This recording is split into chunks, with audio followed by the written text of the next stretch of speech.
सोमबलोक में आपका स्वागत है। मैं आपको एक कहानी सुनाने जा रहा हूँ। एक चोर था। उस चोर की शादी एक चोरनी के साथ हुई। चोरनी के साथ उसकी शादी हो गई और 1 साल के बाद उसका एक बच्चा हुआ। उसकी लड़की हुई।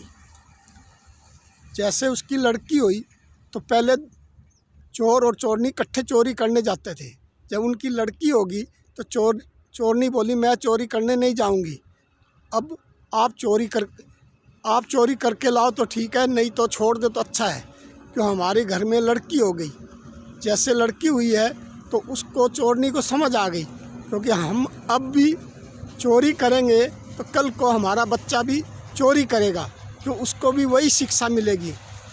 क्योंकि वो चोर थे और चोरनी थी, वो बचपन से ही चोरी करते थे। स्कूलों में कापियाँ उठाते, पेन उठाते, किसी का बैग उठाते, वहाँ से उनकी आदत पड़ी हुई थी। चोरनी ने अपने पति को कहा, चोर को, हम बचपन में चोरी करते थे, आज हम चोर बन गए और ऐसे ही हम दोनों चोरी करेंगे तो कल को हमारी लड़की स्कूल जाएगी, ये भी चोरी करने लगेगी और इसको भी यही चोरी करने की आदत पड़ जाएगी। तो चोरी करना हम अब छोड़ दें। तो चोर और चोरनी में आपस में झगड़ा हो गया। चोर बोला, नहीं मैं तो चोरी करूँगा, और चोरनी बोली, नहीं आप चोरी करना छोड़ दो, आप कमाना मजदूरी करना चालू कर दो, हमने लड़की को मजदूरी करके ही पाल लेंगे और अपना घर का खर्चा चला लेंगे। तो चोर नहीं माना। तो ऐसे उनकी दोनों की काफ़ी दिन बहस चलती रही। चोर चोरी करने जाता, चोरनी उसको मना करती, क्योंकि तू चोरी करेगा तो यही बच्चे को पता लगेगा और इसको जब हमारी बच्ची स्कूल जाएगी तो इसको सब चोरनी की लड़की कहेंगे। तो चोर नहीं माना। ऐसे उनका झगड़ा बढ़ता झगड़ा बढ़ गया और चोर ने और चोरनी का आपस में तलाकनामा हो गया। जैसे तलाकनामा हुआ तो चोरनी की जो लड़की थी वो चोरनी रखना चाहती थी और चोर अपनी लड़की को उठा के भाग गया। तो भाग गया तो वो जंगल में चला गया। जंगल में चला गया तो चोरनी को पता लगा, मेरी लड़की को भाई मेरा पति उठा के भाग गया है, ये जंगल में चला गया। वो ढूंढती ढूंढती जंगल में पहुंची तो उसको चोर नहीं मिला। तो वहाँ चोरनी वापस घर आ गई। घर आके अपना मजदूरी करने लग गई और अपना खर्चा चलाने लग गई। और कुछ दिन के बाद जो चोर घर से भाग गया था लड़की उठा के, वो एक डाकू बन गया। उसको वहीं उसके साथी मिल गए डाकू, वो डाकुओं का सरदार बन गया। जैसे डाकुओं का सरदार बन गया तो उस डाकू ने एक दिन एक बड़ा अफसर के घर चोरी की। जो अफसर था वो सरकार में बड़ा अफसर था। जैसे वो चोरी करके गया तो उस अफसर ने पुलिस में जाके रिपोर्ट लिखाई और पुलिस वाले को दबाव दे दिया, उस चोर को पकड़ के लाओ। तो पुलिस वालों ने उस चोर का पीछा किया। तो पुलिस वालों को कुछ दिन के बाद पता लगा चोर फलाने जंगल में है, फलाने घाटी में है। तो पुलिस उसके पीछे चली गई। जैसे पुलिस उसके पीछे गई, पुलिस घोड़ों पे गई। जंगल था, जंगल में गाड़ियां तो चल नहीं सकती थी, घोड़े ही ले जाने पड़ते थे। पुलिस वाले ने जब उस डाकू के पीछे लगे तो डाकुओं को पता लगा पुलिस आ गई। जैसे डाकू को पता लगा, डाकू वहाँ से भाग गए, अपनी जान बचा गए और लड़की को वहीं छोड़ गए। जब लड़की को वहाँ छोड़ गए, लड़की 4 साल की थी। 4 साल की लड़की थी तो उसको पुलिस वाले उठा के ले आए। तो डाकू मिले नहीं और पुलिस को वो लड़की मिल गई। जैसे वो लड़की को उठा के लाए तो पुलिस वालों ने उस लड़की को आश्रम में दे दिया। तो जब पुलिस वालों ने उस लड़की को आश्रम में दे दिया तो एक सेठ के घर बच्चा नहीं था। तो सेठ ने सोचा, हमारे पास बच्चा नहीं है, क्यों हम अपना कहीं आश्रम में से एक बच्चा लेके आते हैं। सेठ और सिठानी आश्रम में पहुँचे तो वहाँ बच्चा लेने के लिए तो आश्रम वालों को कहा सेठ ने, भाई हमें एक बच्चा चाहिए। आश्रम वालों ने कहा सेठ को, सेठ साहब हमारे पास बच्चा लड़का तो है नहीं, एक लड़की है, वो चाहिए तो आप ले जा सकते हो। वो भी कल एक पुलिस वाले दे के गए हैं, वो भी एक चोर की लड़की है, डाकू की लड़की है। तो सेठ ने बोला कोई बात नहीं, हमारे को ये, हम इसको कन्या लक्ष्मी बना के ले जाते हैं। सेठ ने उसको लक्ष्मी बना के अपने घर ले आई, उसको लाड से पाला, लाड दिया, प्यार दिया, बहुत उसको प्यार से उसको पाला। जैसे लड़की को पाला तो 2 साल के बाद लड़के के, सेठ के घर एक लड़का पैदा हो गया। जैसे लड़का पैदा हुआ, सेठ बहुत खुश हुआ। जैसे सेठ खुश हुआ तो उसने सोचा भाई इस लड़की को मैं घर लाया हूँ तो भगवान ने मेरे घर एक लड़का दे दिया, ये लड़की बहुत किस्मत वाली है। उस सेठ ने उस लड़की को और लाड से रखने लग गई। तो उस टाइम लड़की हो गई 4-5 साल की, 4 साल से ऊपर होगी, 5 साल के अंदर। तो कुछ दिनों के बाद वही डाकू उस सेठ के घर चोरी करने आया।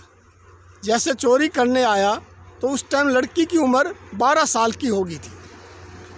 तो सेठ के घर उन डाकुओं को कुछ नहीं मिला।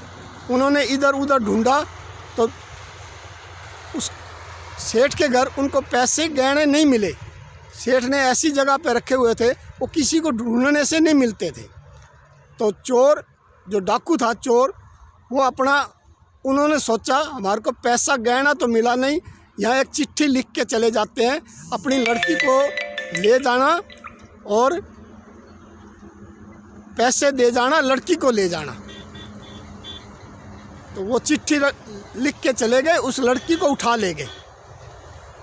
के ले गए तो अपना वहाँ जंगलों में पहुँचे तो लड़की को उन्होंने, लड़की ने कहा डाकुओं को, तुम मेरे को उठा के तो ले आए हो और चिट्ठी भी लिख के आए हो, आपको सेठ कुछ नहीं देगा, क्योंकि सेठ की मैं लड़की नहीं हूँ, मैं एक डाकू की लड़की हूँ।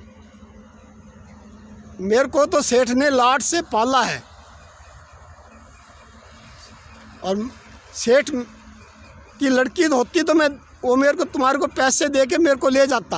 अब तुम्हारे उसको क्या ज़रूरत पड़ी अपना पैसा धन तुम्हारे को दे के अपनी मेरे को ले जाने की?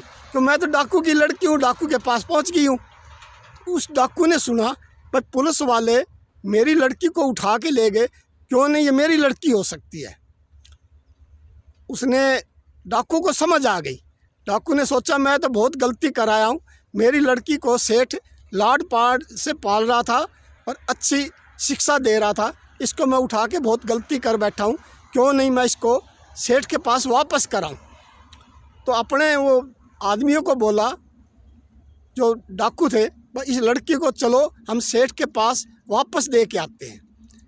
इधर से वो डाकू उस लड़की को वापस लेके आ रहे थे और उधर से जो पहले चोरनी थी उसी गांव में वो मजदूरी करती थी, उसको पता लगा सेठ की लड़की को चोर उठा के ले गए हैं। वो, उसके अंदर माँ की ममता थी, उसने सोचा मेरी लड़की को एक चोर डाकू ले गया था, मेरे साथ क्या बीत रही है और इनके सेठों के साथ क्या बीतेगी, क्यों नहीं मैं इनकी लड़की उस डाकू से छुटवा के लाऊंगी, क्योंकि मेरे को चोरी करना का पता है और मैं कैसे भी उस लड़की को ला सकती हूँ। वो सेठ के पास गई, सेठ साहब मैं आपकी लड़की ला दूँगी, चिंता मत करो, आप चैन से घर बैठो, आपको कोई चिंता करने की कोई ज़रूरत नहीं, मैं जा रही हूँ, मैं लड़की आपकी ला दूँगी।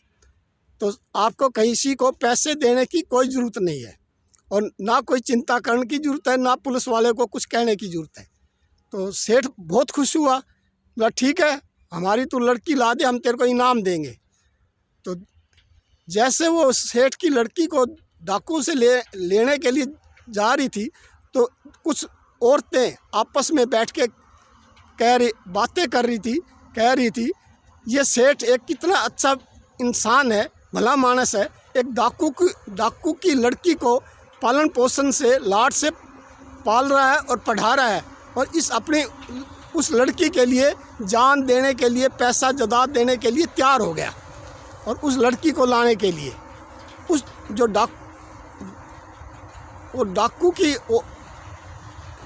जो औरत थी, तो उसको उसकी कानों में जैसे ये बात आई, वो सुन के वहीं खड़ी हो गई।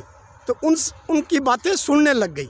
उनकी बातें सुनकर उसने सोचा ये डाकू की लड़की है, तो डाकू तो मेरा घर वाला है, वही लड़की लेके भागा था, इतने साल की लड़की बता रहे वही लड़की होगी, तो क्यों नहीं मेरी लड़की। तो सेठ के घर सेठ पाल रहा था, मैं तो वो तो और खुश हुई भाई, मेरी लड़की सेठ के घर पली है, डाकू के घर नहीं पली। तो उस चोरनी ने, जो चोरनी थी उसकी पत्नी डाकू की, उसने सोचा क्यों नहीं मेरी जान भी चली जाए तो मैं उस लड़की को ज़रूर लाऊंगी। तो वो लड़की को लेने और तेज़ से चल पड़ी। जैसे तेज़ चली तो जंगल में पहुंची तो उस जंगल से डाकू उस लड़की को वापस ला रहे थे। जब वापस ला रहे थे, डाकू ने भी देख लिया मेरी धर्मपत्नी आ रही है, और जो चोरनी थी उसने भी देख लिया ये मेरा पति है, तो ये उस लड़की को लेके आ रहा है। तो उन्होंने एक दूसरे को पहचान लिया। उसने पहचान लिया ये मेरा पति है, उसने देख लिया ये मेरी पत्नी है।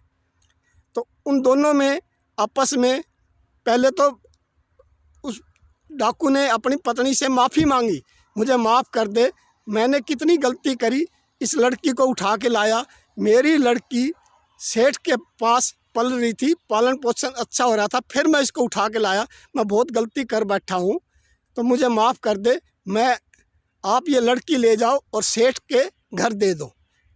तो उस डाकू ने उस अपनी धर्मपत्नी को वो लड़की दे दी। तो उसकी पत्नी ने जाके सेठ के घर लड़की लेके पहुंची। तो सेठ को संभाल दी, ये लड़की आपकी, लो जी मैं आपकी लड़की ले आई। तो सेठ उसको इनाम देने लगा। जैसे इनाम देने लगा, वो जो चोरनी थी डाकू की धर्मपत्नी, उसने कहा सेठ जी मेरे को इनाम नहीं चाहिए, मैं आपको एक सच्चाई बताऊं तो आपको अच्छी लगे तो, बुरी लगे तो मुझे कुछ भी कह देना, और मेरी लड़की को कुछ मत कहना। बोला तेरी लड़की को कुछ नहीं कहेंगे, ये लड़की मेरी है, मेरे पेट से इसने जन्म ले रखा है। तो उसने अपनी कहानी बताई, ऐसे ऐसे हमारी ये लड़की हुई थी। तो मेरा डाकू उस टाइम जो डाकू था वो चोर था।